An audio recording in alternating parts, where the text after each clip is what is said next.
The Williamson County man on your screen right now is in custody this evening in connection to a deadly multi-vehicle crash that killed 5 women in Burnet County. The fiery crash happened on July 25th, and police say Cody Talley, who you just saw, was traveling on US 281 in a truck pulling a livestock trailer when he veered into oncoming traffic and then hit a car head-on. Authorities say he kept driving before hitting an SUV. That SUV overturned and then it caught fire, killing the 5 women inside. There is a memorial placed near the scene honoring the 5 women who died. Family members told our sister station in Dallas that the North Texas women were on a girls' trip.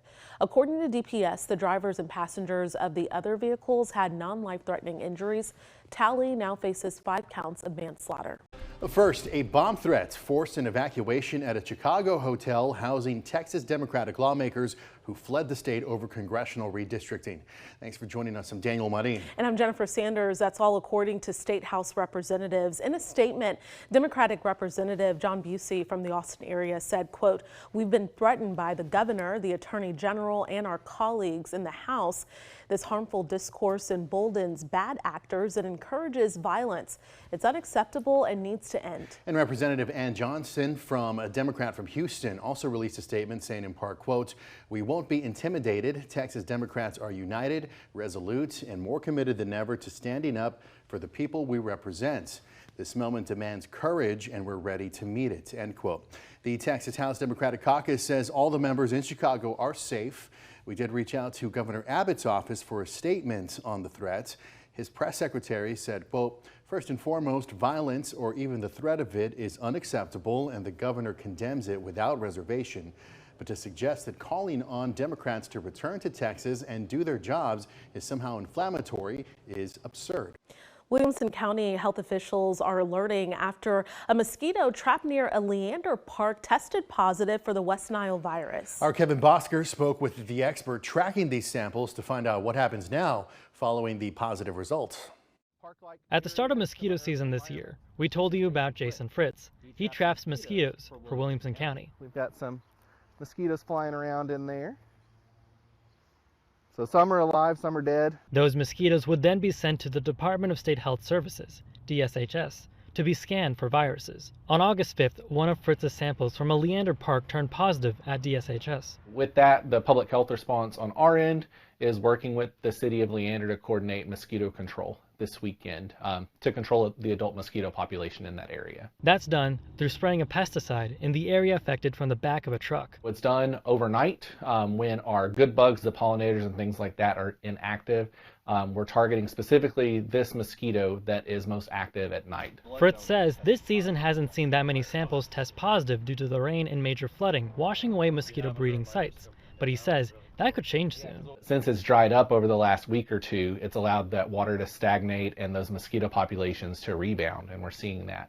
Unfortunately, what comes with that is the potential for finding things like West Nile virus. When it comes to protecting yourself from West Nile, Fritz says it's important to take prevention measures. Getting rid of that standing water, if you're out, particularly at dusk, that's when these mosquitoes that can transmit West Nile are most active. So using some form of repellent or loose long sleeves and pants when you're going to be outside. Kevin Bosker, KXAN News.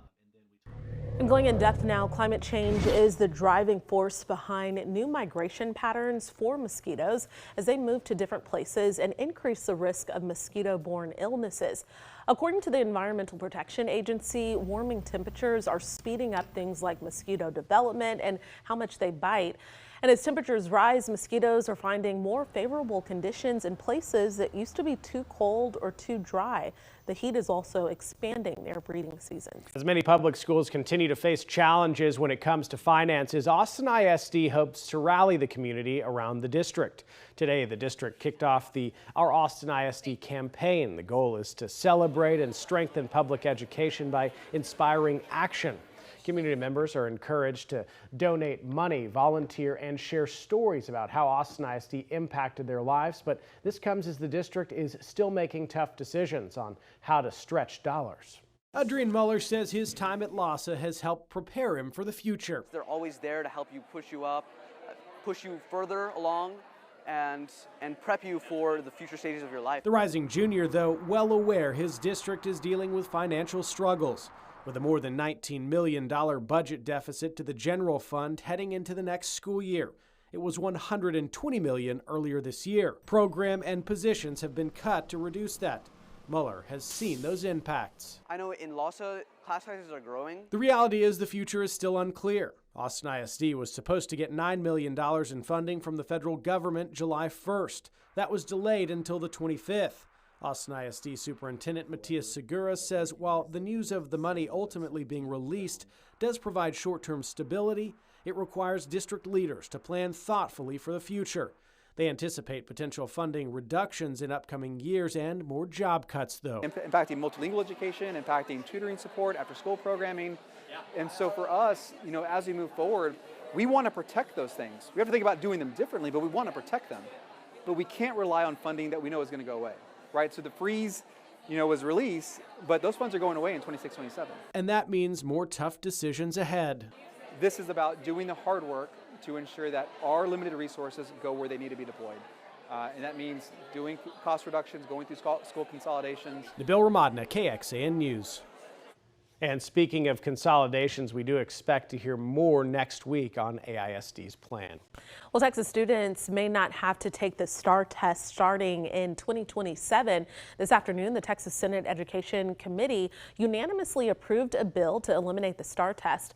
If passed, Senate Bill 8 would replace the STAAR test with 3 shorter assessments throughout the year. Students already take these tests. They're known as beginning of the year or BOY, middle of year, and end of year tests. Proponents of the bill say the exams will help track school improvement more consistently. When you get a BOY, you can see how much you grew from the end of last year, and MOI, how much you've grown since the BOI, and then the EOI, how much you grew since the middle of the year. That way, teachers and the other educational staff have immediate access to those results to begin changing instructional practices. And a similar bill was considered during the regular session, but lawmakers failed to reach an agreement before the deadline.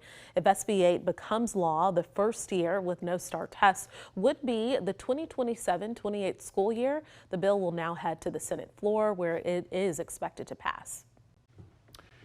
Well, finding basic resources can be a daily struggle for people living unsheltered in Austin, but the city launched a new tool today that aims to help unhoused residents locate services and get to them quicker. And Sam Stark talks to a person this new tool is meant to support.